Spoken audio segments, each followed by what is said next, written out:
create it in Filmora 13 application. Make sure you have your music and picture uploaded.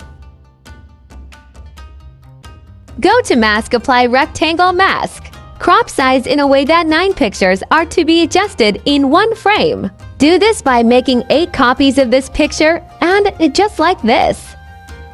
Keep one frame empty to move it across. Now place cursor at the first beat and move the corresponding picture next to empty frame. Similarly, keep moving pictures to the empty frame and don't forget to mark 2 keyframes.